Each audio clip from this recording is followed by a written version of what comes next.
Mes chers amis, bienvenue sur les dossiers secrets, où chaque mystère est un défi pour l'esprit. Aujourd'hui, laissez-moi vous présenter une enquête du célèbre Hercule Poirot, l'illustre détective belge d'Agatha Christie. Avec ses petites cellules grises en action, il est prêt à résoudre une affaire des plus intrigantes. Où et à quelle heure écoutez-vous cette histoire? Dites-le moi en commentaire. Et si c'est votre première visite, abonnez-vous pour découvrir encore plus d'enquêtes passionnantes. Prenez place et voyons si vous pourrez suivre ces brillantes déductions. Commençons. J'ai souvent observé, avec une certaine curiosité, comment l'amour de Hercule Poirot pour les petites indulgences de la vie pouvait se mêler si aisément aux mystères les plus complexes. Cet après-midi-là, au The Imperial Palladium, fut l'une de ces occasions. C'était un établissement plutôt raffiné, discret mais élégant, apprécié aussi bien par les dames de la haute société londonienne que par les rares étrangers curieux. Poirot, naturellement, s'y sentait parfaitement chez lui. Le service de thé, précis à la minute, le ravissait, et les pâtisseries délicates, symétriques, parfaites, recevaient ses plus grands éloges. À peine avions-nous pris place à notre tables habituelles près de la fenêtre que Poirot se lança dans une conférence sur la psychologie des vêtements. C'était sa dernière passion, la croyance qu'on pouvait déduire le caractère entier d'une personne en observant sa garde-robe avec la même attention qu'un détective accorde à une scène de crime. « Vous voyez, Hastings, » dit Poirot, frappant sa cuillère pour appuyer ses propos. Un homme qui porte des chaussures fraîchement cirées au talon, mais éraflées au bout. Il a marché précipitamment, mais a fait une pause pour se recomposer avant d'arriver. Il est soit anxieux, soit il cache quelque chose. Je ris.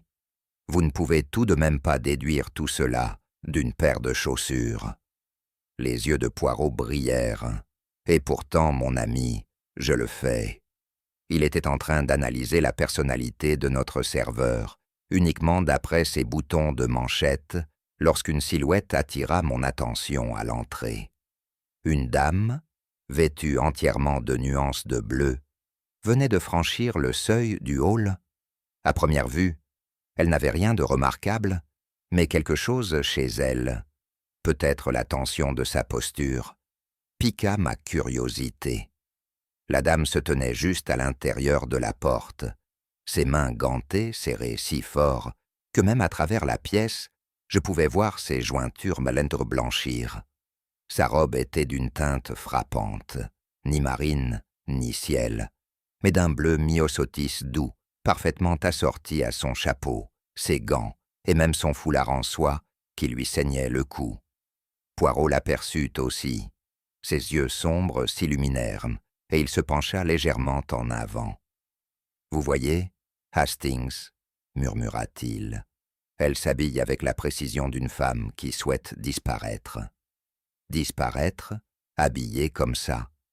Mais bien sûr, elle se cache en pleine vue, vêtue entièrement d'une couleur si singulière. Personne ne se souviendra de rien d'autre d'elle que de cette couleur elle-même. La dame s'avança dans la pièce, son regard se portant fréquemment vers l'entrée, comme si elle attendait quelqu'un qui ne s'était pas encore présenté.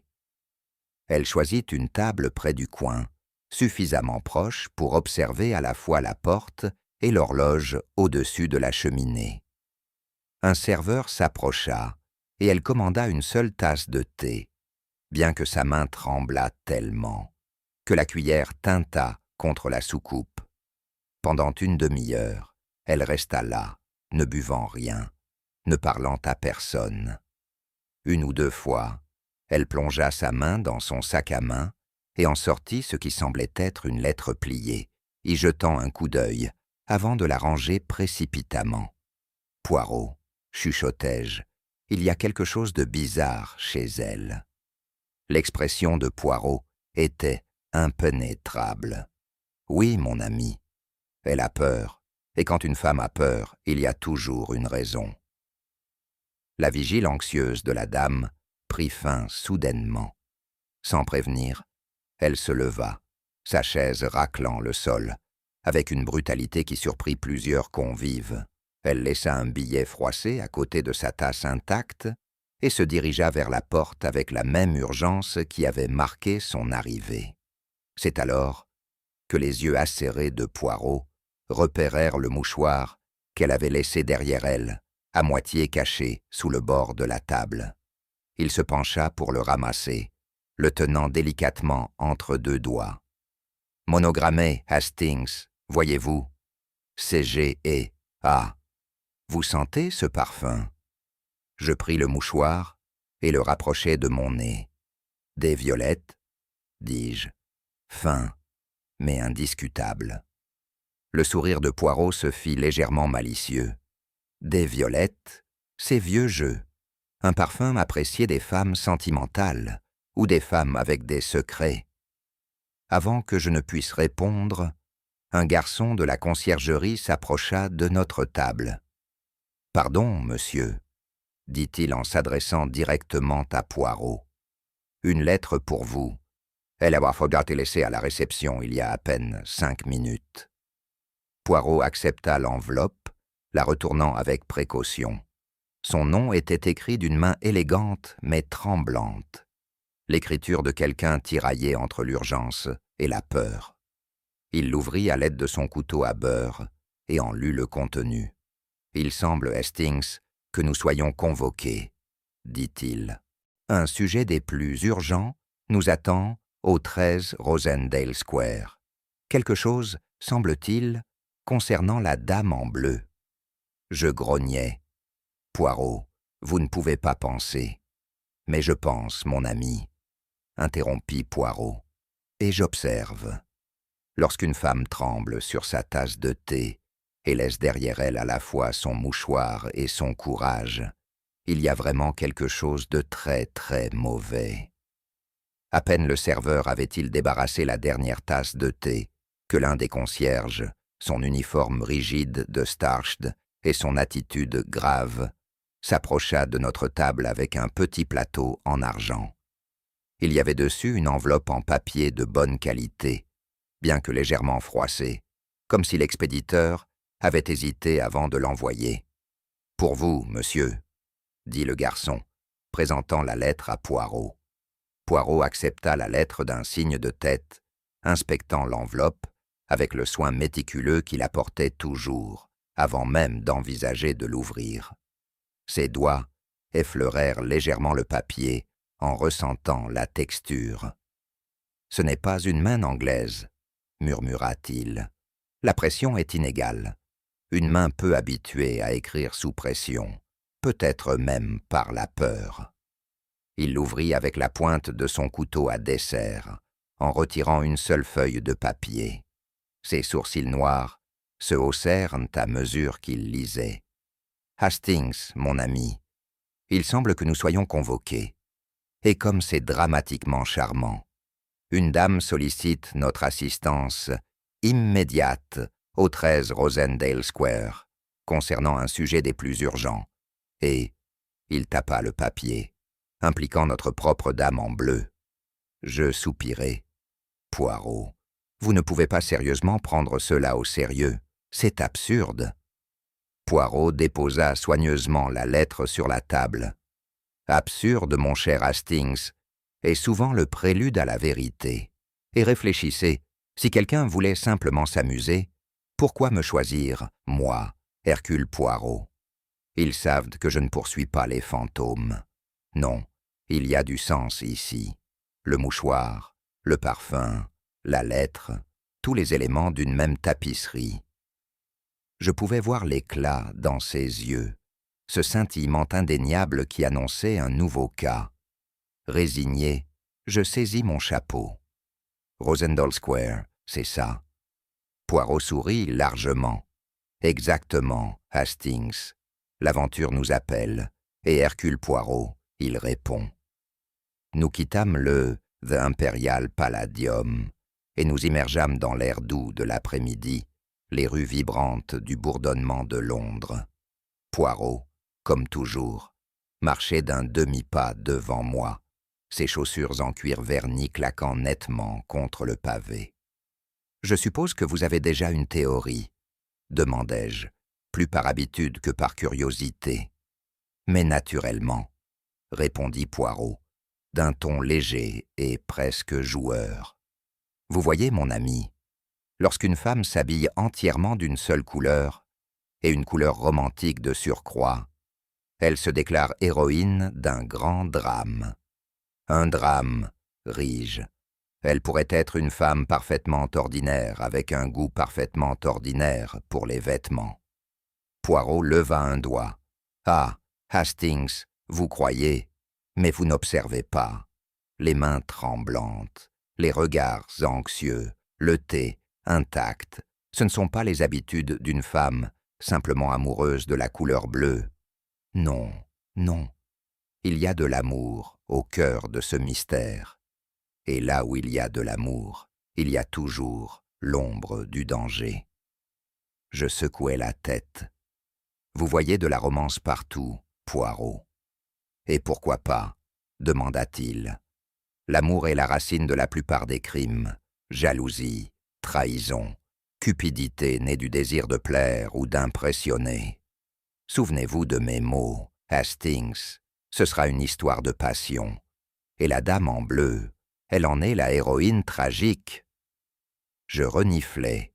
« Et la lettre alors ? Aucune héroïne n'écrit à un détective dans une salle de thé. » L'expression de Poirot devint soudainement plus grave. « À moins, Hastings, que l'héroïne n'ait déjà prévu sa propre chute et souhaite s'assurer que quelqu'un verra la vérité lorsque son histoire se terminera. » Je frissonnais légèrement, bien que l'air de l'après-midi fût encore chaud. Avec Poirot, on ne pouvait jamais tout à fait balayer de telles déclarations comme de simples mélodrames. Je dois avouer que ma première impression du 13 Rosendale Square ne fut pas celle d'une intrigue immédiate. C'était une belle vieille maison de ville, avec de grandes fenêtres qui scrutaient solennellement la rue, sa façade légèrement érodée, mais conservant encore la grandeur d'une époque plus prospère. Je n'y aurais peut-être pas prêté plus d'attention, si ce n'avait été l'indéniable air d'attente théâtrale que Poirot portait avec lui à mesure que nous approchions de la porte. « Vous semblez remarquablement joyeux, » remarquai-je, « pour un homme qui répond à une convocation mystérieuse concernant une femme disparue. » Les yeux de Poirot pétillèrent. « Mon ami, vous manquez d'imagination. Nous ne faisons pas simplement appel à une maison, nous montons sur scène. Derrière cette porte se cache un drame des plus fascinants, et nous, » il fit un grand geste, « nous allons devenir ses principaux acteurs. » J'allais répondre lorsque la porte s'ouvrit brusquement, révélant un homme grand, quelque peu squelettique, avec une chevelure gris-fer et une expression grincheuse. Il était vêtu d'une veste de smoking en velours et, assez étrangement, d'un cravate brodé de mini-ciseaux et de bobines de fil. « Monsieur Grimthorpe ?» fis-je. « Le même, » répondit-il, nous scrutant tous deux avec suspicion. « Vous êtes le détective, je présume ? Et cet associé ? » « Capitaine Hastings, » dis-je en inclinant le buste. « Et voici Monsieur Hercule Poirot. » L'expression de Grimthorpe changea instantanément, son irritation cédant la place à quelque chose qui frôlait dangereusement la délectation. « Poirot, mon cher ami, entrez donc. Quel coup de maître de vous avoir ici.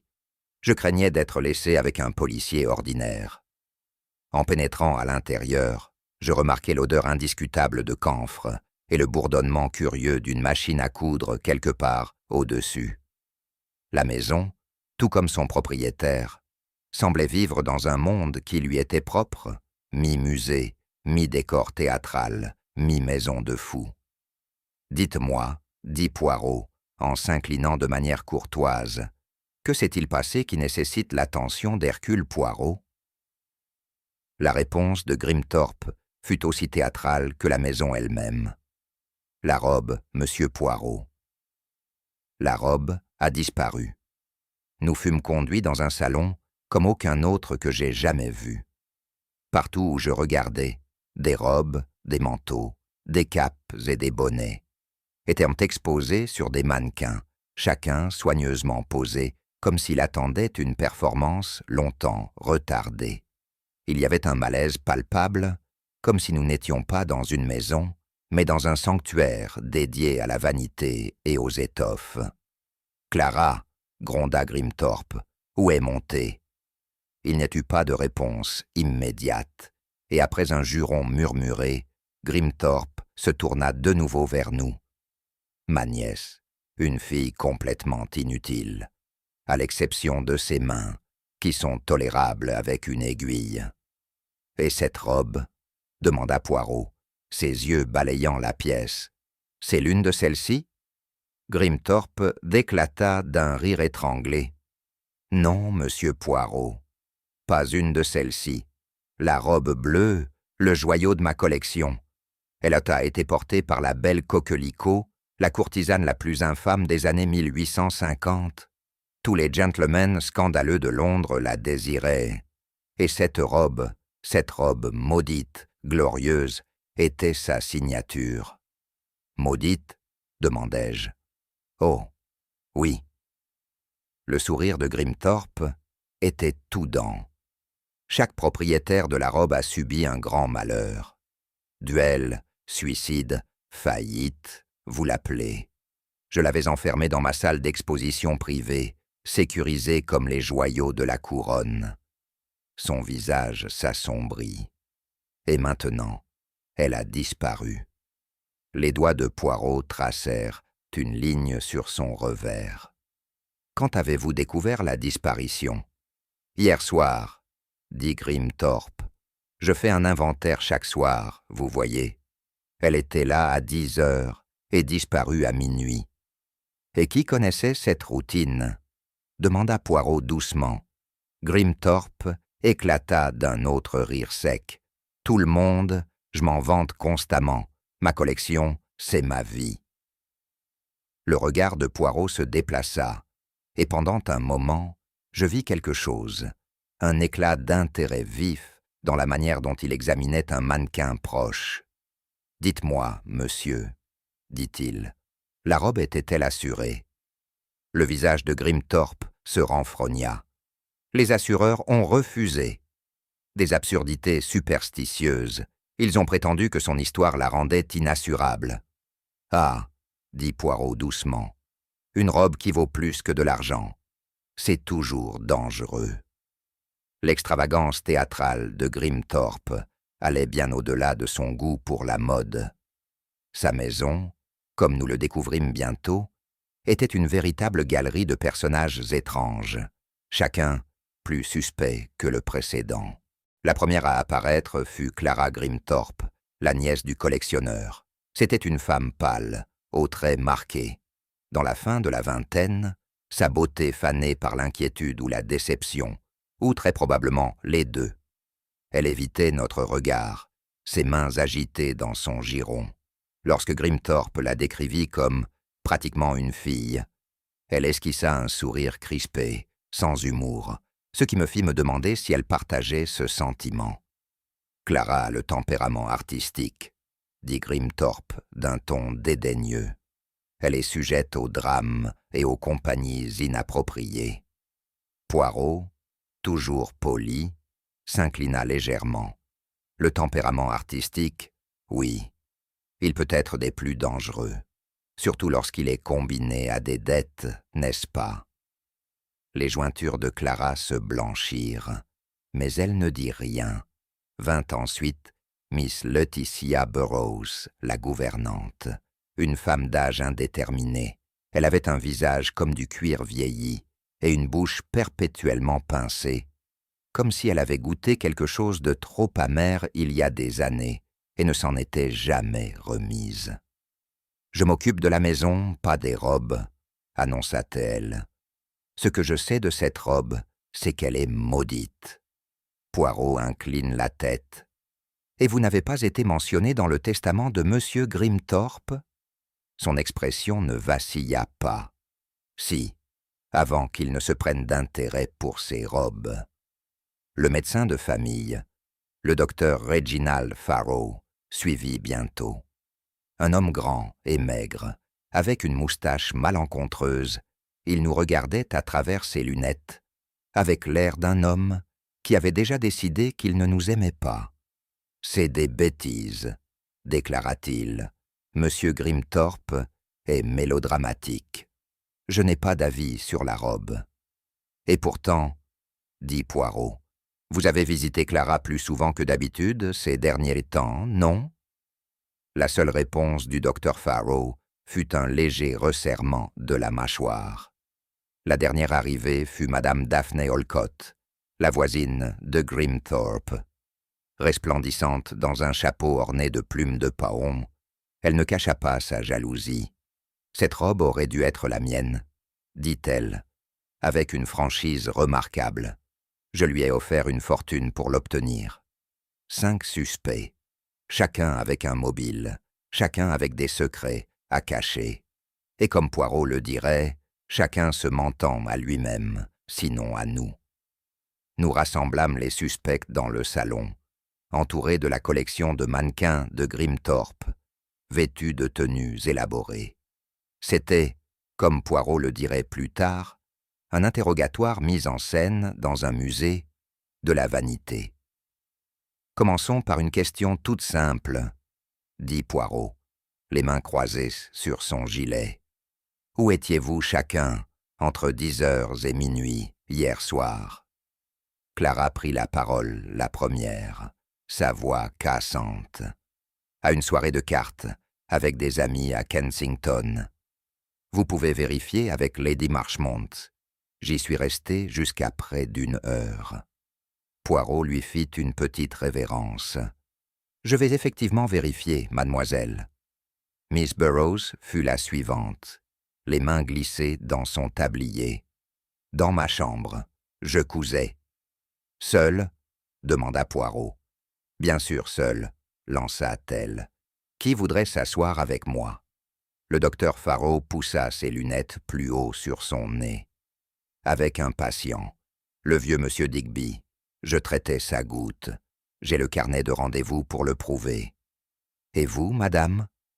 Poirot se tourna vers madame Olcott. « À un gala de charité. Le bazar de la Croix-Rouge à l'hôtel Saint. James. » Elle sourit. « Le maire m'a vu là. Donc vous pouvez être sûr que l'alibi est impeccable. » À première vue, les alibis semblaient en béton, chacun vérifiable, chacun aussi sûr que le verrou du coffre de Grimthorpe. Hastings, naturellement, était prêt à être convaincu. « Eh bien, Poirot, » chuchotai-je, « cela semble couvrir tout le monde. » Poirot poussa un petit soupir, comme un maître d'école face à un élève particulièrement distrait. « Mon pauvre Hastings, vous avez l'esprit du bulldog britannique, loyal, mais tellement crédule.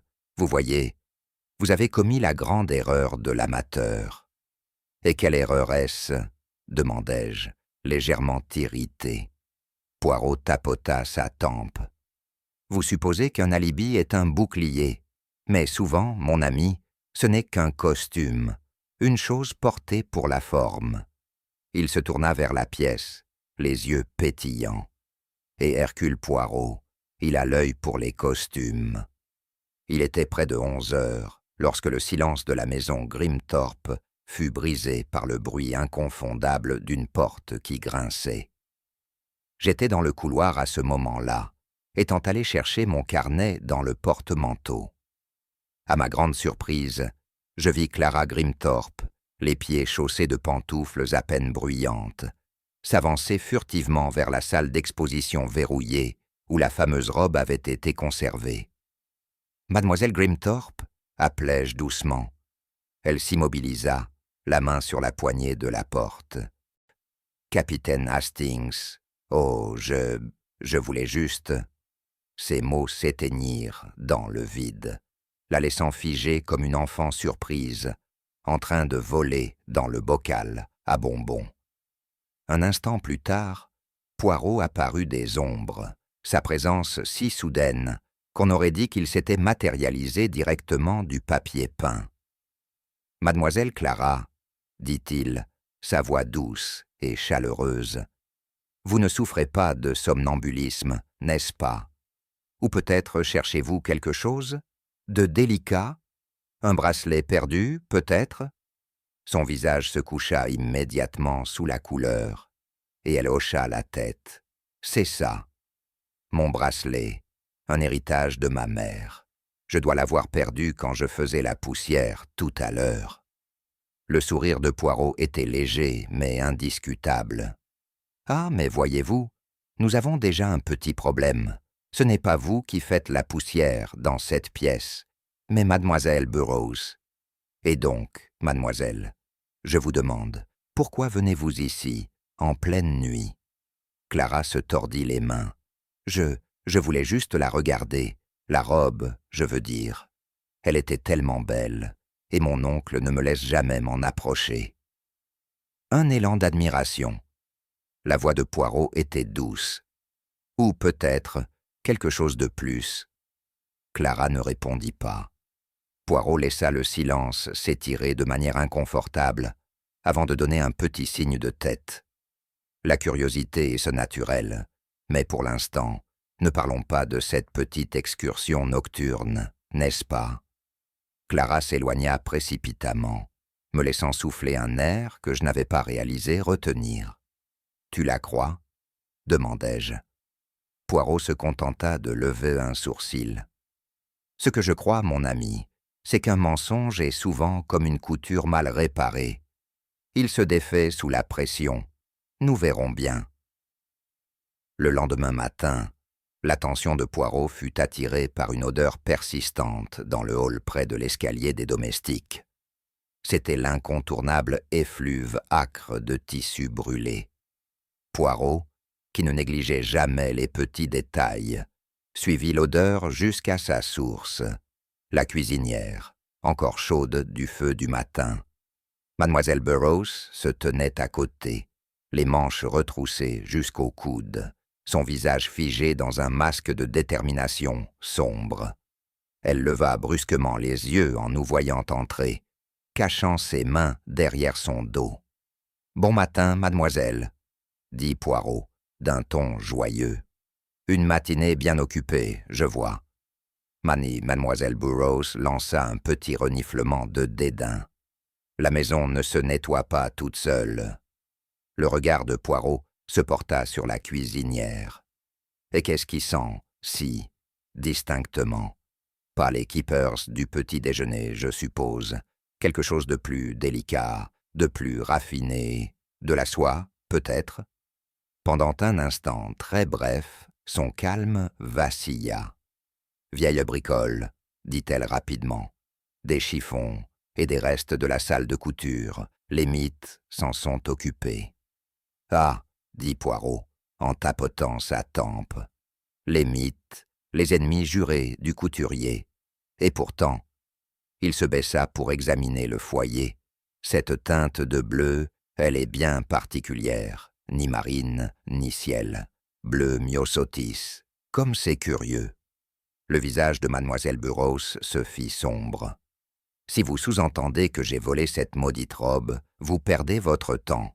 Je ne toucherai pas à cette chose même si on me payait. La toucher? Non. La détruire? Peut-être. » Poirot se redressa, lissant sa moustache. « La peur de la malédiction. Cela peut amener même la personne la plus rationnelle à des actes de superstition. Vous croyez à la malédiction, n'est-ce pas ?» Sa bouche se tordit légèrement.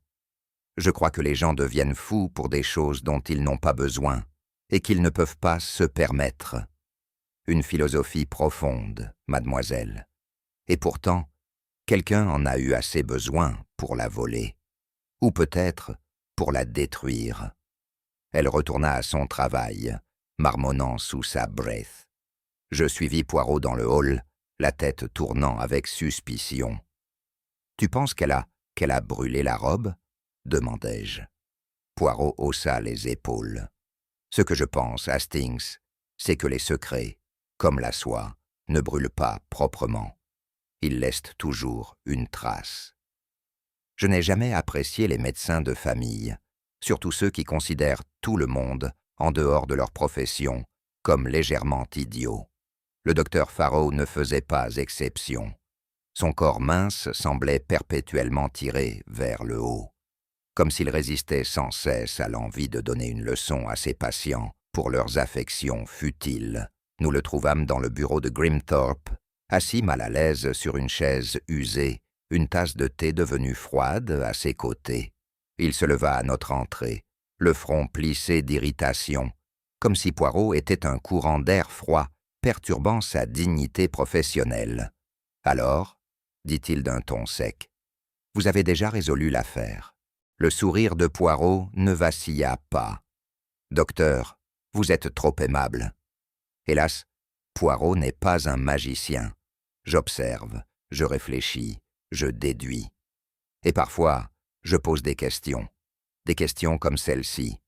Avez-vous, par hasard, reçu un patient des plus inhabituels ces derniers jours? Une femme, nerveuse, tremblante, vêtue de bleu? Le visage du docteur Farrow se figea immédiatement. « Qu'est-ce que c'est? Qui vous a dit ça? » « Personne, mon cher docteur. C'est Hercule Poirot qui se le dit à lui-même. Vous voyez, la femme en bleu, elle est une figure de mystère qui marche entre les pièces de cette maison et les corridors de l'esprit. Et vous êtes un homme qui se vante de sa discrétion, n'est-ce pas? » Le médecin hésita, puis donna un petit hochement de tête, réticent. « Elle est venue me voir il y a 3 nuits. Aussi nerveuse qu'un chat, tremblant de partout.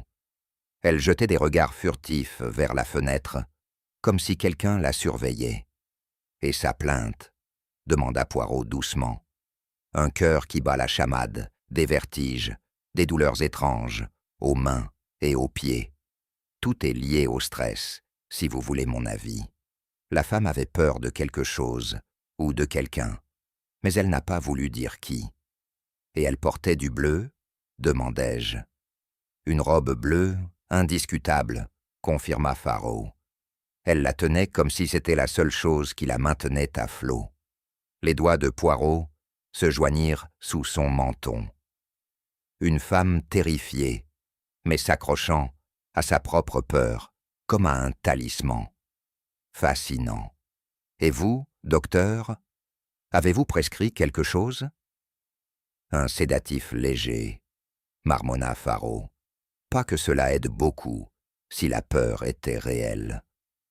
Le sourire de Poirot se fit à peine plus large. Ah, mais la peur, mon ami, elle est souvent comme de la fumée, elle s'élève du feu en dessous. Et maintenant, nous devons trouver ce feu. Ce fut plus tard, dans l'après-midi, pendant que Poirot était occupé par ce qu'il appelait sa promenade de l'ordre et de la méthode autour du jardin, que la découverte macabre fut faite.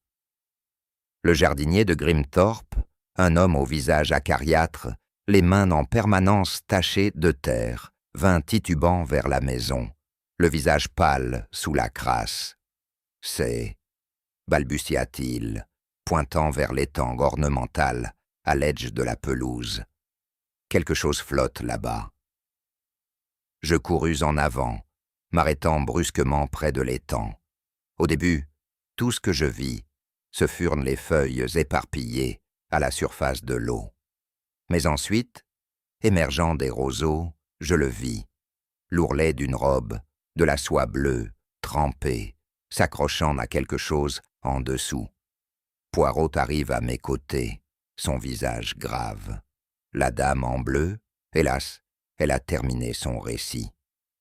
Ensemble, nous tirâmes la silhouette sans vie jusqu'au rivage.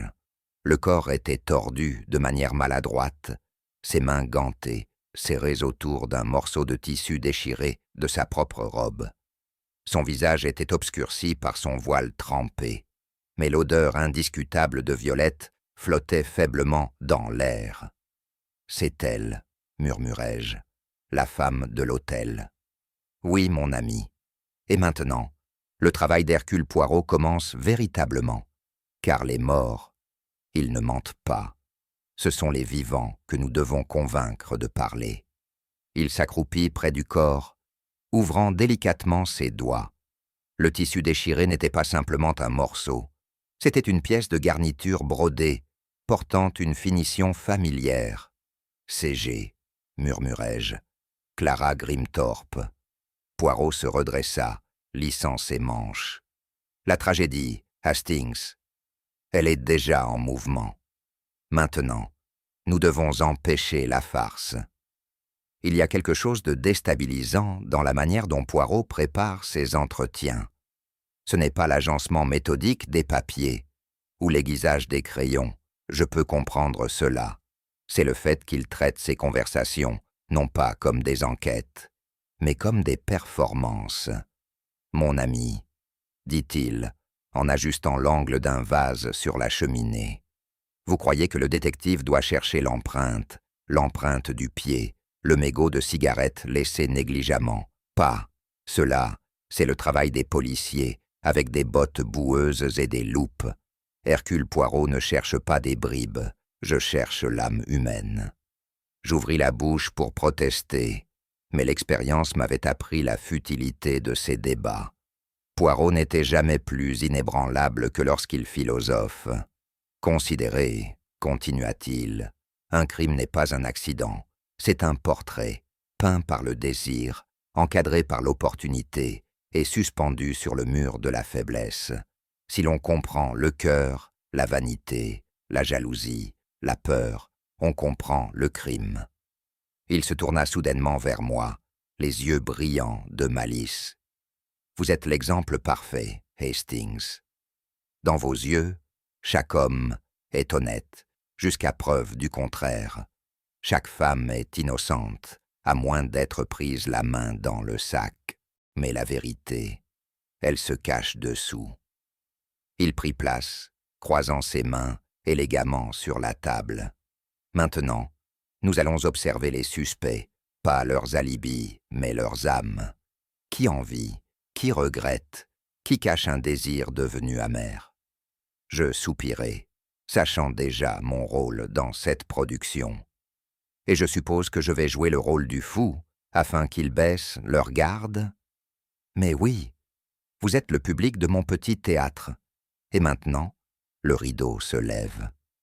Monsieur Grimthorpe arrive le premier, comme si un appel intérieur l'avait convoqué au théâtre du drame. Sa veste de smoking avait été remplacée par une robe de velours de la couleur du vin rouge, et sa cravate portait de minuscules cœurs brodés, traversés de flèches. Un choix étrange pour un homme plus souvent décrit comme avare que romantique. Poirot l'accueillit par une révérence si exagérée que je craignis qu'il ne tombe. Grimthorpe semblait ravi par l'attention et s'assit avec l'air d'un homme sur le point de se décharger de son fardeau. « Monsieur Grimthorpe, » commença Poirot, « vous avez beaucoup aimé, je pense. » Grimthorpe cligna des yeux, visiblement surpris. « Quoi ? L'amour, monsieur, c'est la racine de toutes les belles choses, et de toutes les terribles. » Le regard de Poirot se radoucit. « Et la robe bleue, ce n'était pas simplement une possession pour vous. C'était un héritage, non ?» Un soupir échappa aux lèvres de Grimthorpe, suivi d'un sourire étonnamment délicat. « Vous avez raison, bien sûr. Ce n'était pas la robe elle-même, c'était elle. »« Elle ?» répétai-je déconcerté. « La belle coquelicot, » dit Grimthorpe, rêveur. « Elle était avant votre époque, bien sûr, Hastings. Une créature scandaleuse, adorée par certains, détestée par d'autres. Elle avait un don, vous savez. Elle pouvait faire croire à n'importe quel homme qu'il était le seul qui comptait. »« Et vous, monsieur ?» La voix de Poirot était douce. « Aviez-vous de l'importance pour elle ?» Le sourire de Grimthorpe s'effaça. « Une semaine, peut-être. Mais une semaine peut durer toute une vie, si vous y croyez assez. Quand j'ai acquis la robe, sa robe, c'était comme si j'avais capturé cette semaine pour toujours. Et pourtant, dit Poirot doucement, quelqu'un vous a pris la robe. Le visage de Grimthorpe se dura. Ils m'ont volé son souvenir. Cette robe maudite était tout ce qu'il me restait d'elle, et maintenant, elle est partie. Mais pourquoi la verrouiller ainsi ? Demandai-je. Pourquoi ne pas l'exposer fièrement ? Parce que, dit Grimthorpe amèrement, certaines choses sont trop précieuses pour être vues, et parce que, sa voix tomba à un murmure, je craignais la malédiction. Tout le monde qui a possédé la robe a perdu quelque chose, de l'argent, la raison, même la vie. Peut-être que je pensais qu'en la cachant, je pourrais briser le sort. Poirot se leva, lissant son gilet. « Merci, monsieur. Vous m'avez donné la vérité de votre cœur, et cela, vous voyez, vaut bien plus que des alibis. » Lorsque Grimthorpe quitta la pièce, Poirot se tourna vers moi, avec un petit sourire. « Vous voyez, Hastings, le crime est toujours une histoire d'amour déguisée. » C'est avec un léger sentiment de malaise que j'observai Clara Grimthorpe prendre place en face de Poirot dans le salon. Il y avait quelque chose dans la façon dont elle se percha, sur le bord de la chaise, comme un oiseau prêt à s'envoler, qui me fit suspecter que ses nerfs n'étaient pas uniquement dus à la présence du grand détective. Poirot, toujours l'image de la patience, la regarda avec un sourire à la fois doux et astucieux. « Mademoiselle Clara, vous êtes troublée. Et quand le cœur est troublé, les mains, elles sont agitées. On voit cela dans la manière dont vous tournez votre bague. » Clara rougit. C'est toute cette histoire, la police, les questions. C'est humiliant, humiliant. Non, mademoiselle, la vérité, elle n'est jamais humiliante, mais la cacher, ah, cela devient épuisant, n'est-ce pas? Je n'ai rien à cacher, dit Clara rapidement, trop rapidement. La tête de Poirot se pencha, tel un oiseau. Allons, mademoiselle, parlons franchement. Votre oncle nous a parlé de petites indiscrétions, des objets égarés de sa collection, des choses Goliaconta qui se sont retrouvées dans votre coiffeuse. Le visage de Clara se figea.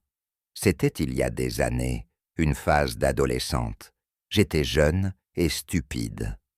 Et maintenant, vous n'êtes qu'à plus ni l'une ni l'autre. Et pourtant, vous vous faufilez dans la salle d'exposition en pleine nuit. Pourquoi ? Pour admirer, pour convoiter, ou, sa voix se fit plus douce, pour récupérer. Je ne voulais pas de cette robe. Sa voix s'éleva soudainement, brisée comme du verre. Je vous ai dit, je ne l'ai jamais touchée. L'expression de Poirot demeura sereine. Vous ne la vouliez pas, non. Mais peut-être craignez-vous que quelqu'un pense que vous l'ayez voulu. Et donc, vous êtes venu dans la salle pour vous rassurer qu'elle était en sécurité. Mais elle était partie. La lèvre inférieure de Clara trembla, mais elle garda sa position. Croyez ce que vous voulez. Poirot s'inclina. Poirot ne croit que ce que les faits révèlent. Et les faits, ils parlent le plus doucement, mais le plus sincèrement. Lorsqu'elle quitta la pièce, je secouai la tête. Elle cache quelque chose. Les yeux de Poirot scintillèrent. Naturellement, Hastings, mais que ce soit de la culpabilité ou de la peur, cela. Il tapota sa tempe. Reste à voir. Mademoiselle Burroughs n'était pas une femme à perdre du temps, en politesse. Lorsque Poirot l'invita à s'asseoir, elle resta debout. Quand il proposa du thé, elle refusa. Quand il sourit, elle fronça les sourcils. Ce fut, je pensais, une charmante démonstration d'hostilité passive. Vous perdez votre temps si vous pensez que j'ai volé cette maudite robe, annonça-t-elle avant que Poirot ne puisse parler. Je ne la toucherai pas même avec des pinces. La moustache de Poirot frémissait. Et pourtant, Vous avez brûlé quelque chose dans la cuisinière. Quelque chose de bleu, oui? L'expression de mademoiselle Burroughs vacilla. Des chiffons, de vieux morceaux de la salle de couture, pleins de trous de mites. Des mites, l'éternel ennemi de la dame bien habillée. Mais dites-moi, mademoiselle, pourquoi les brûler? Pourquoi ne pas simplement les jeter? Elle hésita, les doigts de sa main droite travaillant nerveusement sur l'ourlet de son tablier. C'est plus rapide. Plus rapide ou plus sûr? La voix de Poirot était maintenant très douce. Il y a des tissus, mademoiselle, qui laissent derrière eux des indices gênants, des fils accrochés sur des éclates de bois, des fragments qui restent accrochés aux gants. Mais quand on brûle du tissu, il disparaît, pouf, comme un secret jamais prononcé. « Je n'ai pas volé la robe, » dit-elle à nouveau. « Si vous devez savoir, j'ai brûlé de vieilles culottes que Clara jetait. Cette fille est négligentée avec ses affaires. » « Ah, mais vous voyez, mademoiselle, un mensonge, c'est comme un ourlet mal cousu, il se défait dès le premier tiraillement. » Le regard de Poirot se fit plus acéré. « Qu'est-ce que vous brûliez vraiment? Et pourquoi? » Le menton de mademoiselle Burroughs se haussa. « Croyez ce que vous voulez, je suis trop vieille pour m'en soucier. » Poirot se leva, lissant son gilet. Vieille, peut-être, mais trop vieille pour la peur. Non, je ne pense pas.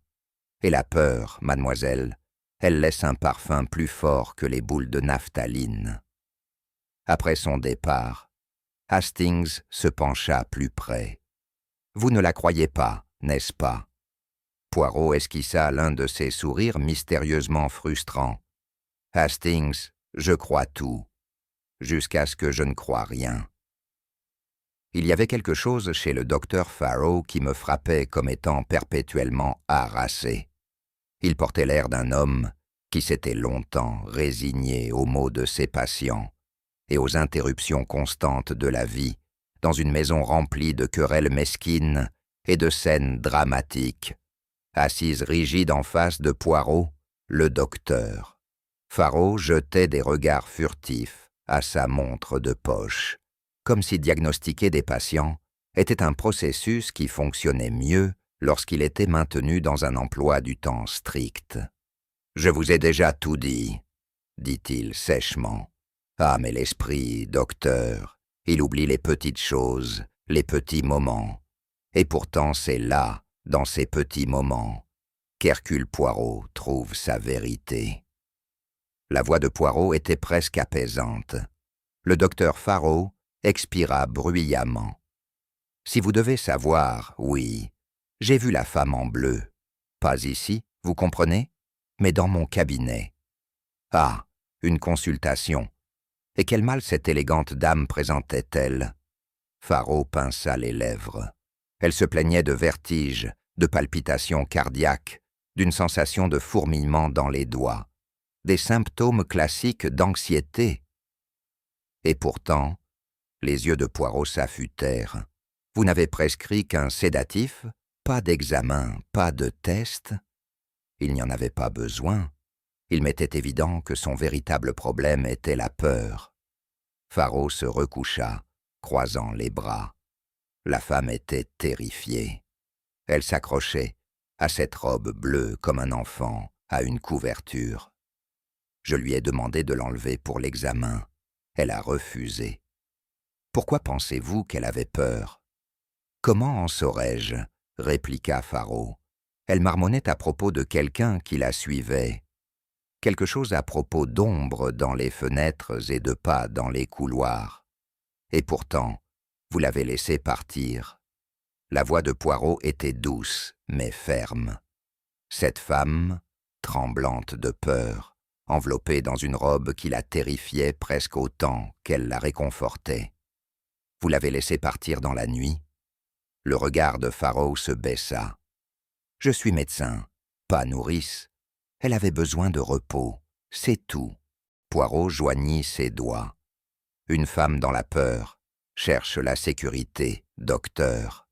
Et si elle ne la trouve pas avec vous, Elle la cherche ailleurs, ou peut-être nulle part. Lorsque Faro quitta la pièce, Poirot murmura doucement. Un médecin qui n'écoute pas le cœur, c'est tragique. Parmi tous les personnages qui traversaient la maison Grimthorpe, Madame Daphné Olcott était de loin ma moins préférée. Elle avait l'importance de soi, d'une femme habituée à être la voix la plus forte dans la pièce, avec un penchant pour les potins déguisés en préoccupation. Lorsqu'elle entra dans le salon, drapée dans des plumes et des châles comme un paon trop décoré, Poirot s'inclina profondément, bien que je remarquai que son sourire était plus mince que d'habitude. « Madame, votre assistance sera des plus précieuses. Vous voyez tout, vous entendez tout. Aucun détail ne vous échappe.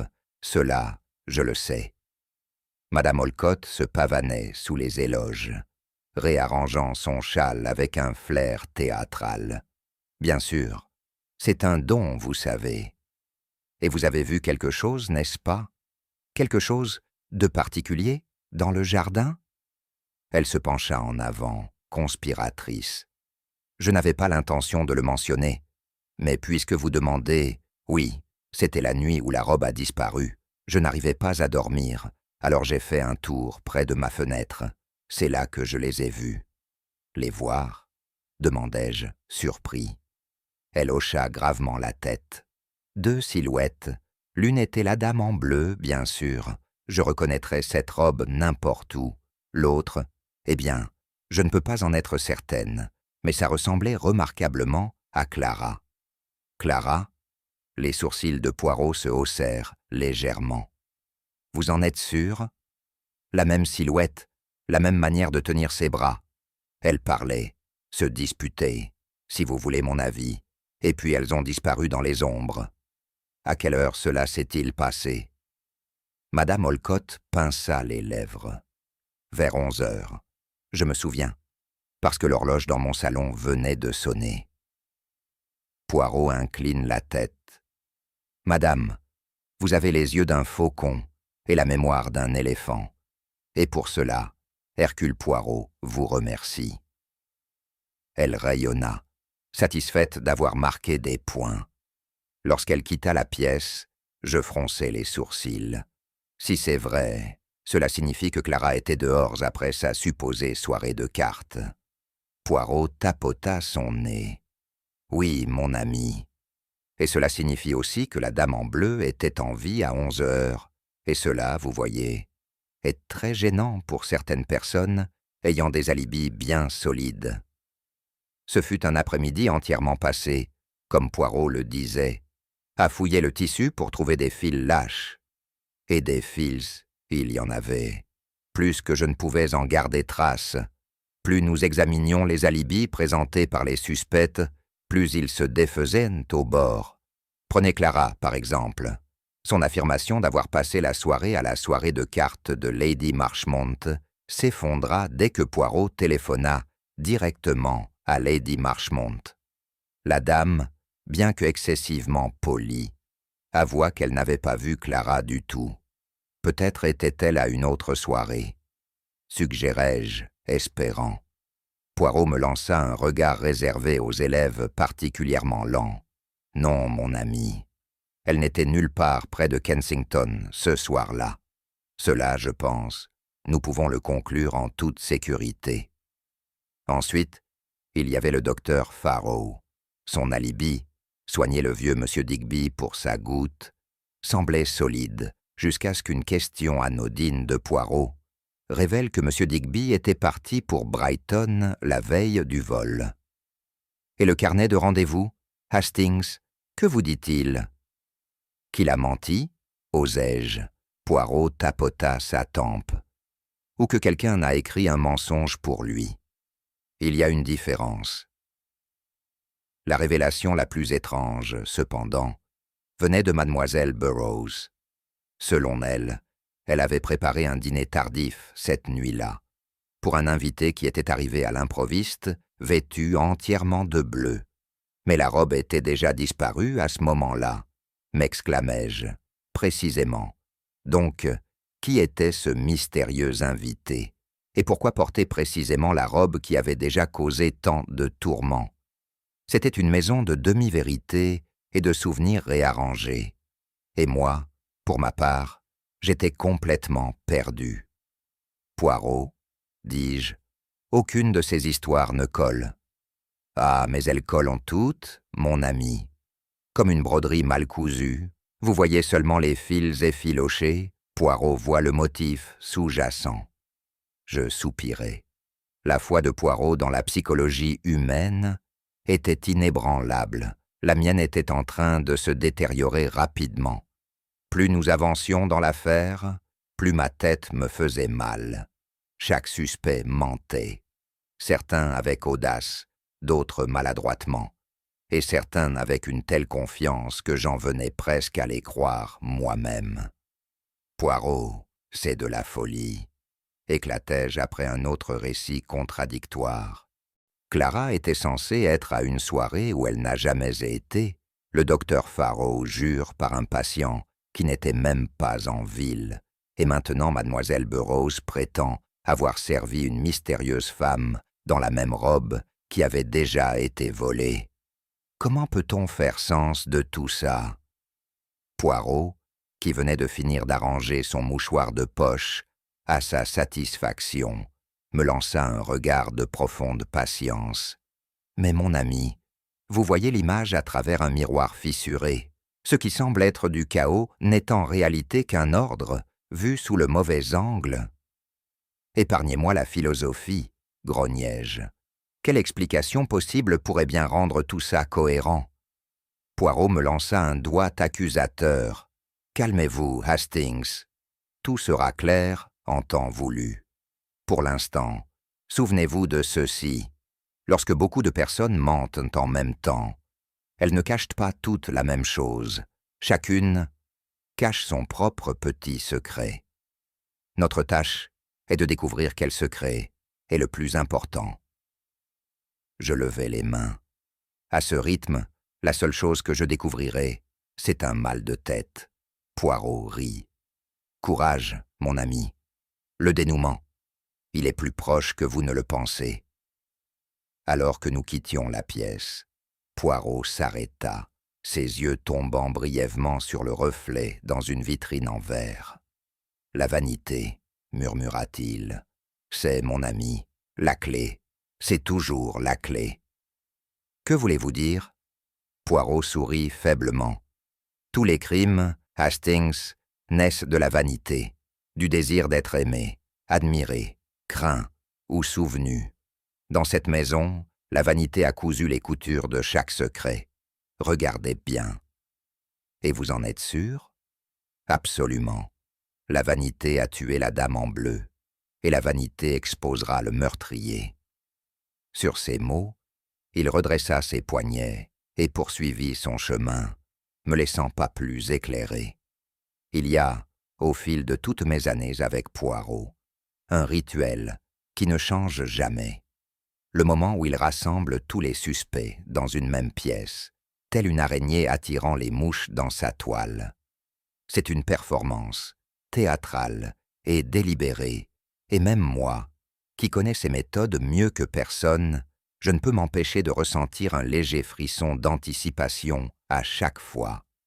Cette fois-ci, Poirot choisit le grand salon, une pièce emplie du parfum du velours usé et des vieux scandales. Les grandes robes étaient exposées comme des sentinelles silencieuses, leur corsage brillant sous le scintillement de la lumière des bougies. Poirot avait insisté pour que chaque suspect soit assis directement sous la robe qu'il craignait ou désirait le plus. « Ceci, mon ami, est du théâtre, » déclara Poirot, redressant une chaise d'un demi-centimètre exact. Chaque acteur, sur la scène de la vanité, assis sous son propre spectre personnel. C'était une assemblée étrange. Grimthorpe, replié sur sa chaise, caressant sa cravate avec des doigts tremblants. Clara, pâle et agitée, les yeux fuyants vers la porte. Mademoiselle Burroughs, les lèvres serrées et furieuses d'être impliquée dans une affaire officielle, le docteur Farrow, ses lunettes embuées de tension, et Madame Olcott, s'éventant furieusement, bien que la pièce ne fût pas chaude. Poirot s'avança, une lueur de malice dans les yeux. « Mesdames, messieurs, vous vous demandez pourquoi vous êtes ici. Vous pensez peut-être qu'Hercule Poirot vous a convoqué pour annoncer qui a volé la robe? Mais non, cela serait trop simple. Ce soir, nous ne démasquons pas un voleur, nous démasquons une tragédie. » Il marqua une pause, laissant le silence s'installer. Une tragédie née de l'amour, de la vanité et de la soie la plus délicate. Et ainsi commença la révélation. « Commençons, » dit Poirot, sa voix douce comme de la soie, avec la dame en bleu elle-même, car mes amis, le plus grand tour fut celui-ci. La dame en bleu n'était pas du tout une inconnue, elle était...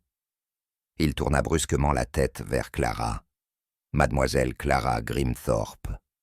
Un souffle collectif s'échappa. Même moi, bien que j'aie longtemps soupçonné une implication plus profonde de Clara, ressentis un frisson d'étonnement face à la certitude théâtrale de Poirot. « C'est absurde !» La voix de Clara tremblait. « Pourquoi aurais-je » Poirot leva une mano. « Permettez-moi, je vais tout expliquer. Vous voyez, dès le départ, il y avait de la vanité au cœur de ce mystère, la vanité d'une femme qui souhaitait, pour une nuit, être belle, pas simplement belle, mais légendaire. La robe de la belle Coquelicot, elle lui offrait cette transformation. » Le visage de Clara pâlit encore. « Je ne l'ai jamais volée. »« Mais non, vous ne l'avez pas volée. Vous l'avez empruntée, de votre propre avenir. » La voix de Poirot se fit plus douce. « Vous voyez, Hastings, Mademoiselle Clara avait l'intention de disparaître cette nuit-là, pour toujours. Elle serait devenue le fantôme en bleu, s'éclipsant avec son amant dans la légende. » « Un amant ?» Le éventail de Madame Olcott se referma d'un coup.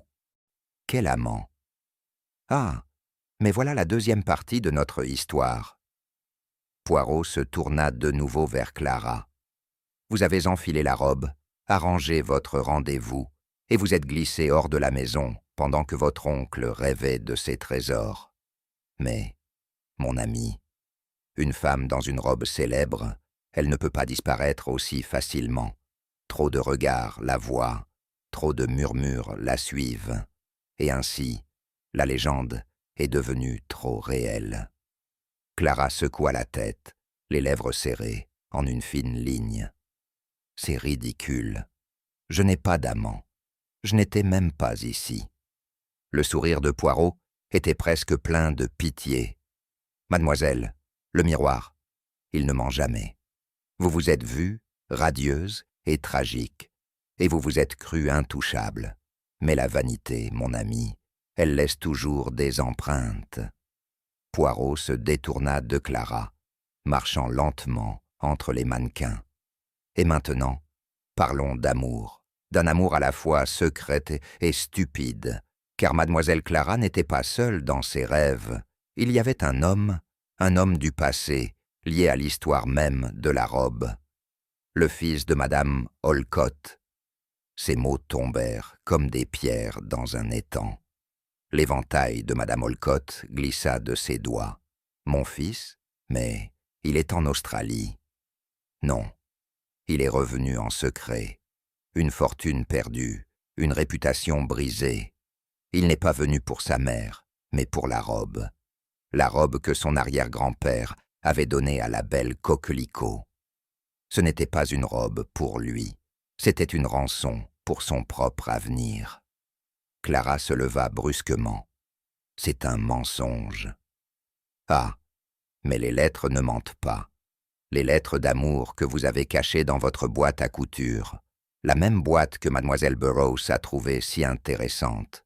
Elles parlent de promesses, d'évasion et d'une robe qui le libérerait. » Hastings s'écria. Alors Clara n'essayait pas de voler la robe, elle essayait de la sauver. Exactement. Elle croyait, au fond de son cœur, que l'amour pouvait les sauver tous les deux. Mais l'amour, mes amis, c'est un terrible tailleur. Il ne va jamais parfaitement à personne. Poirot joignit ses mains. Et donc ils se sont rencontrés dans le jardin. La dame en bleu, radieuse, prête à fuir. Mais quelque chose a mal tourné. Une dispute, peut-être? Un moment de peur? Nous allons l'apprendre sous peu. Mais une chose est certaine. Elle n'a jamais quitté le jardin vivante. Un silence stupéfié envahit la pièce. Pour une fois, même Madame Olcott resta sans voix. Je retrouvai ma voix. Mais si l'amant ne l'a pas tuée, et si Clara n'était pas la dame en bleu, après tout, alors qui? Le sourire de Poirot se fit à peine plus large. Patience, mon ami. Le rideau n'est pas encore tombé. Il y a peu de choses que Poirot apprécie, plus que de transformer la confiance calme d'un homme coupable en une panique soudaine et indiscutable. C'est précisément cette transformation que je fus témoin de la part de Poirot lorsqu'il s'adressa au docteur Faraud. Et maintenant, nous arrivons au bon docteur, un homme dévoué à la guérison, ou du moins, on pourrait s'y attendre. Et pourtant, mon cher docteur, vous n'avez pas prescrit de médecine, mais de la tromperie. La tête du docteur Faraud se leva brusquement. Quel non-sens est-ce? Permettez-moi, nous commençons avec vos dossiers, les dossiers médicaux de mademoiselle Clara. Ils sont des plus curieux, vous savez. Plein de mots pratiques, des évanouissements, des migraines, des attaques nerveuses mystérieuses, tous survenant précisément lors de ces soirées où elle disparaissait de la maison. C'est une coïncidence, dit Faraud, rigide. Non, c'est de la collusion. Vous, docteur, avez falsifié ces maladies pour lui fournir la parfaite excuse de s'éclipser sans être remarqué. C'est vous qui l'avez couverte en veillant à ce que ses absences soient inscrites dans l'histoire familiale comme de simples maladies bénignes. Pourquoi? Parce que, mon ami, vous étiez un complice consentant. Vous croyiez en son rêve d'amour, ou du moins, vous croyiez qu'elle vous récompenserait pour votre loyauté.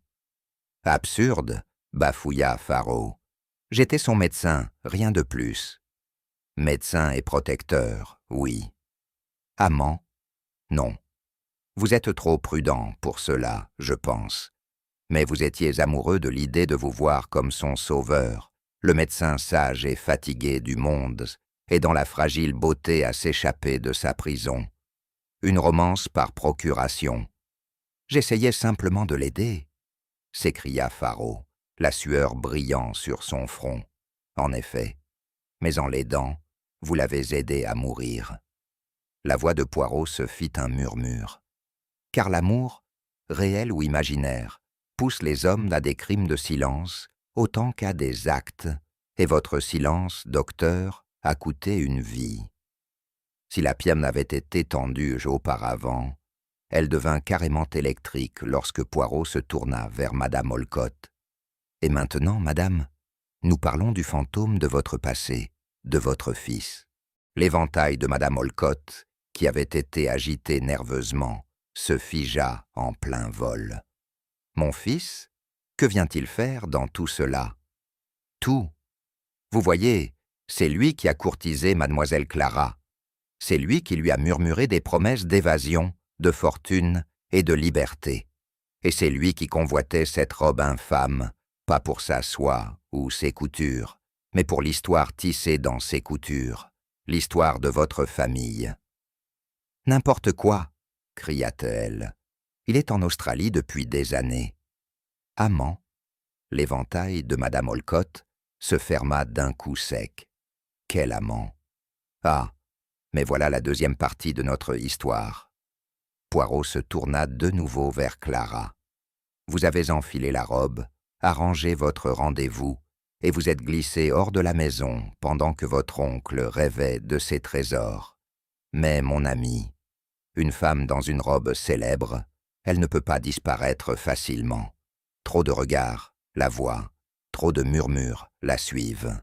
Et ainsi, la légende est devenue trop réelle. Clara secoua la tête, les lèvres serrées, en une fine ligne. « C'est ridicule. Je n'ai pas d'amant. Je n'étais même pas ici. » Le sourire de Poirot était presque plein de pitié. « Mademoiselle, le miroir. Il ne ment jamais.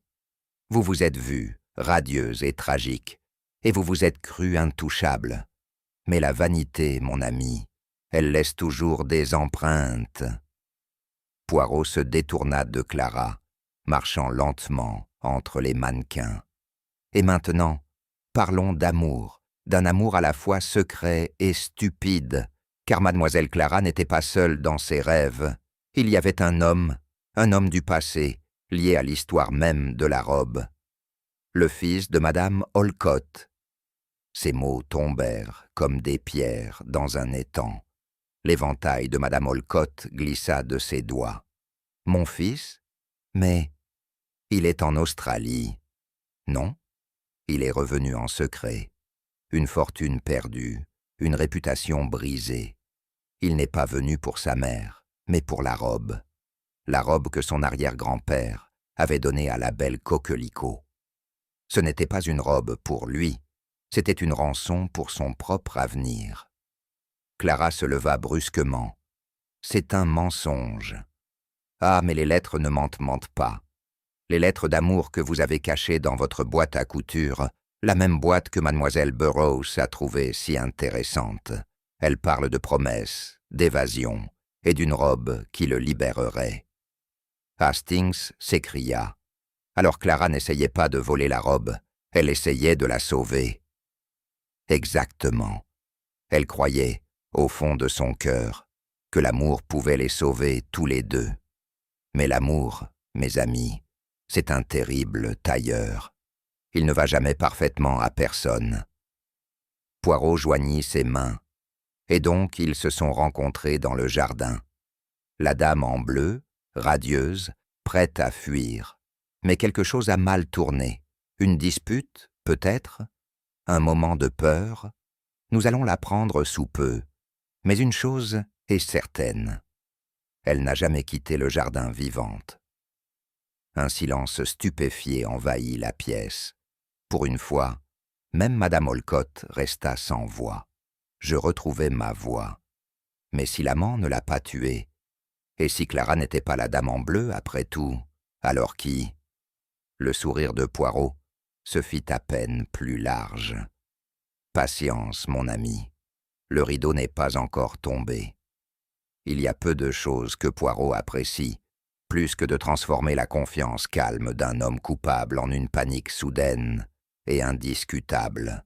C'est précisément cette transformation que je fus témoin de la part de Poirot lorsqu'il s'adressa au docteur Faraud. Et maintenant, nous arrivons au bon docteur, un homme dévoué à la guérison, ou du moins, on pourrait s'y attendre. Et pourtant, mon cher docteur, vous n'avez pas prescrit de médecine, mais de la tromperie. » La tête du docteur Faraud se leva brusquement. « Quel non-sens est-ce? Permettez-moi. Nous commençons avec vos dossiers. Les dossiers médicaux de mademoiselle Clara. Ils sont des plus curieux, vous savez, pleins de mots pratiques, des évanouissements, des migraines, des attaques nerveuses mystérieuses, tous survenant précisément lors de ces soirées où elle disparaissait de la maison. »« C'est une coïncidence, » dit Faraud, rigide. « Non, c'est de la collusion. Vous, docteur, avez falsifié ces maladies pour lui fournir la parfaite excuse de s'éclipser sans être remarqué. C'est vous qui l'avez couverte en veillant à ce que ses absences soient inscrites dans l'histoire familiale comme de simples maladies bénignes. Pourquoi? Parce que, mon ami, vous étiez un complice consentant. Vous croyiez en son rêve d'amour, ou du moins, vous croyiez qu'elle vous récompenserait pour votre loyauté. »« Absurde, » bafouilla Faraud. « J'étais son médecin, rien de plus. Médecin et protecteur, oui. Amant? Non. Vous êtes trop prudent pour cela, je pense. Mais vous étiez amoureux de l'idée de vous voir comme son sauveur. Le médecin sage et fatigué du monde est dans la fragile beauté à s'échapper de sa prison. Une romance par procuration.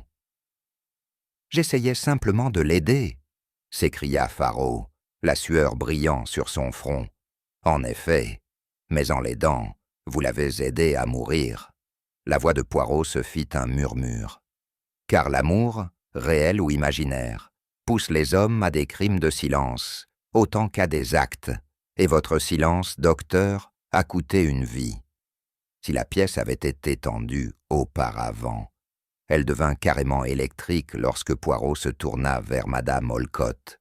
« Et maintenant, madame, nous parlons du fantôme de votre passé, de votre fils. » L'éventail de Madame Olcott, qui avait été agité nerveusement, se figea en plein vol. « Mon fils, que vient-il faire dans tout cela ?»« Tout.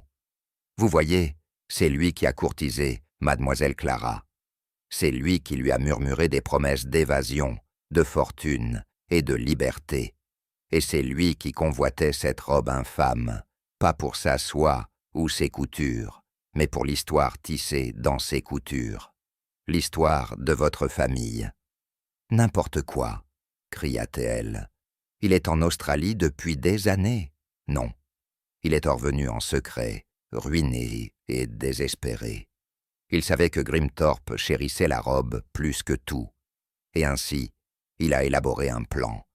Clara volerait la robe, ils s'enfuiraient ensemble, et il forcerait Grimthorpe à payer pour son retour.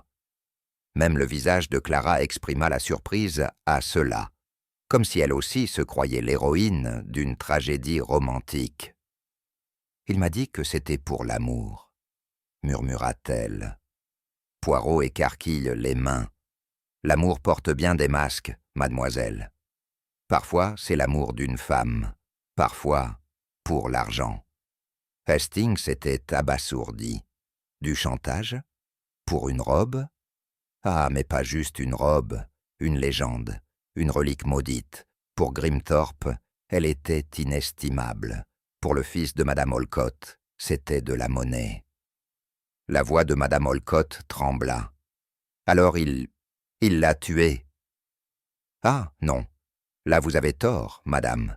Il est venu dans le jardin ce soir-là, oui.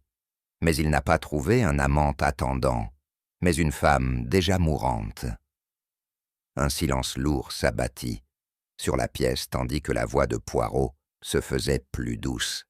« Laissez-moi vous dire, mes amis, une tragédie cousue non pas de malice, mais de vanité.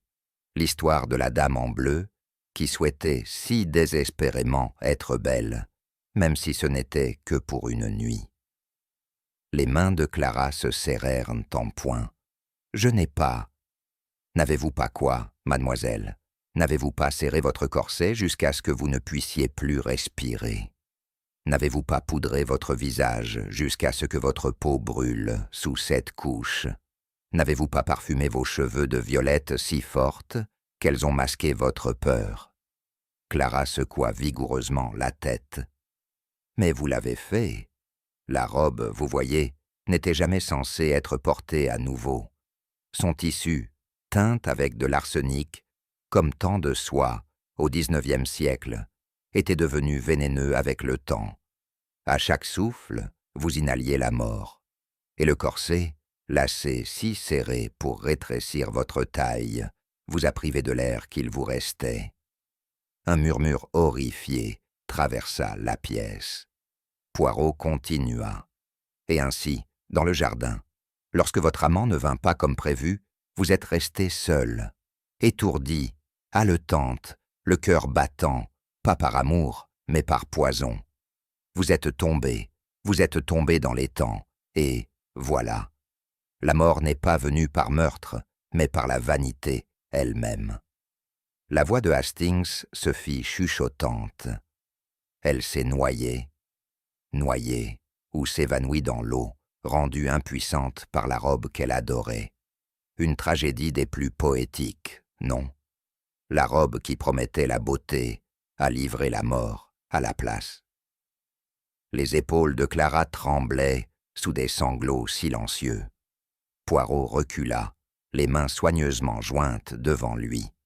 Et ainsi, vous voyez, chacun de vous a joué son rôle. Le docteur Farrow a caché la vérité. Le fils de Madame Olcott a couru après la cupidité. Mademoiselle Burroughs, craignant le scandale, a brûlé ce qu'elle pensait être des preuves. Et Grimthorpe, il s'est accroché au passé si fermement qu'il a étouffé le présent. Mais le véritable coupable, mon ami, c'était la vanité. Il se tourna vers moi, ses yeux tristes mais certains. La vanité, Hastings, elle tue plus sûrement qu'aucune dague. La pièce était silencieuse. Un silence du genre qui suit une révélation si profonde qu'elle laisse tout le monde sous le choc. Poirot resta parfaitement immobile, les mains jointes devant lui, son regard balayant les visages rassemblés, comme un professeur scrutant sa classe, après avoir donné une leçon particulièrement brillante. Et maintenant, mes amis, permettez-moi de partager avec vous la plus belle beauté de cette affaire, les indices qui étaient toujours là, mais toujours ignorés. Il fit un pas vers le mannequin, portant la fameuse robe bleue, ses doigts, effleurant délicatement l'ourlet. D'abord, il y avait le parfum, les violettes, subtiles mais indiscutables, un parfum, mon ami, qui n'appartient pas à la jeunesse, mais à la nostalgie. Il collait au mouchoir à l'hôtel, à la dame elle-même dans le jardin, et même aux gants retrouvés au bord de l'eau. Les violettes, un parfum du passé accroché à une tragédie du présent. Il pivota légèrement, se tournant vers Hastings. Et vous vous rappelez, mon ami, du défaut de broderie, un détail des plus curieux, un seul point dans l'ourlet, placé à l'envers, contrairement aux autres, un détail remarqué seulement par un homme obsédé par l'ordre et la méthode. Hastings fronça les sourcils. Quel rapport avec un point? Les sourcils de Poirot se haussèrent. Ah, Hastings, ça compte énormément, car le défaut n'a pas été fait par une couturière professionnelle, mais par une main nerveuse, pas habituée à un travail aussi délicat, une main tremblante qui préparait la robe pour sa nouvelle propriétaire. Ses yeux se posèrent sur Mademoiselle Burroughs, dont les lèvres se comprimèrent en une fine ligne. Et enfin, les gants que Mademoiselle Clara portait religieusement, même à l'intérieur. Au début, on suppose la vanité, n'est-ce pas? Un désir d'élégance. Mais non, les gants cachaient une éruption causée par l'exposition à la soie, teinte à l'arsenic. Un murmure traversa la pièce. Ensemble, ces indices formaient un portrait parfait, non pas d'un complot meurtrier, mais d'une tragédie cousue de vanité, de secrets et d'un amour mal placé. Chacun d'entre vous a vu ces indices, mais chacun les a expliqués à sa manière. C'est toujours ainsi. Les gens ne voient que ce qu'ils s'attendent à voir. Hercule Poirot, il voit ce qui est là. Avec les derniers fils déroulés, il ne restait plus que l'effondrement inévitable de ceux qui avaient gardé leur secret si jalousement.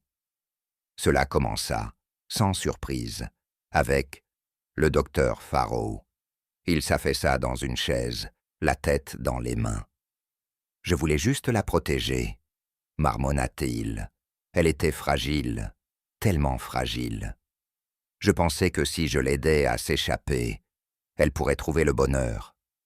Mais non, mon cher docteur, vous vouliez être son sauveur, et en faisant cela, vous êtes devenu son complice. La ligne entre le héros et l'imbécile est souvent aussi fine qu'un fil de soie. Ensuite vint Madame Olcott, son éventail toujours dans la main, tremblante. « Mon garçon, » murmura-t-elle, « il a toujours été agité, toujours à courir après la fortune. Je lui ai dit que cette robe était maudite, mais il n'a pas voulu m'écouter. Il disait que c'était son héritage, son droit de naissance. » Le matin suivant, alors que nous nous préparions à partir, une lettre arriva à notre hôtel. Poirot l'ouvrit avec sa précision habituelle. ses sourcils se haussant légèrement devant le magnifique blason embossé en haut de la lettre. « Une lettre de Paris », annonça-t-il. « De la maison Verrières, rien de moins. Ils ont entendu parler du malheur de la célèbre robe et souhaitent t'offrir leurs services experts pour la restaurer. » Il me passa la lettre, qui ressemblait à une déclaration d'amour pour la soie elle-même, implorant de sauver la robe ruinée de son sort aquatique. « Acceptez-vous » demandai-je. Les lèvres de Poirot se pincèrent. « Mais non, Hastings. Certaines robes sont mieux laissées en paix. Celle-ci, elle a raconté son histoire. La forcer à revenir à la beauté serait inconvenant. » Il prit son chapeau et sa canne.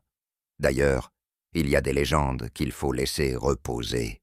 Même la vanité, mon ami, doit avoir sa dignité. Nous quittâmes la maison, sortant dans l'air frais du matin. J'étais sur le point de penser que nous avions laissé toute l'affaire fermement dans le passé, lorsque Poirot s'arrêta, soudainement sur le pavé, son regard fixé de l'autre côté de la rue. Là, s'avançant gracieusement vers l'impérial Palladium, se trouvait une autre dame en bleu, pas la même robe, bien sûr, mais suffisamment ressemblante pour que mon cœur fasse un bond. « Mon Dieu !» murmurai-je, « pas encore. » L'expression de Poirot était impénétrable, un éclat d'amusement mêlé à quelque chose qui ressemblait presque à de la tristesse. « C'est la vie, Hastings, » murmura-t-il. « La vanité est éternelle. Elle change de visage, de tissu, de parfum, mais elle ne meurt jamais. » Et sur ces mots, il se tourna, sa canne frappant doucement le pavé, me conduisant vers la prochaine histoire qui attendait d'être racontée. Et ainsi, mon ami, nous apprenons encore une fois la plus grande vérité de toutes, que le crime naît rarement de la pure méchanceté. Plus souvent, il provient des désirs très humains que nous partageons tous, la vanité, l'amour, la peur. Ce ne sont pas les grands gestes qui révèlent la vérité, mais les plus petits indices, les détails que tout le monde néglige. Dans les mains d'Hercule Poirot, même un point mal placé ou un parfum qui se dissipe devient une confession. Car la vérité, Hastings, elle est comme une couturière habile. Tôt ou tard, elle défait chaque mensonge. Eh bien, Poirot, si rien d'autre, tu as complètement ruiné ma confiance en la mode. D'abord, la soie teintée à l'arsenic, et maintenant, une robe qui fait office de piège mortel. À partir de maintenant, je vais me contenter de tweeds simples, bien plus sûrs, même si beaucoup moins poétiques.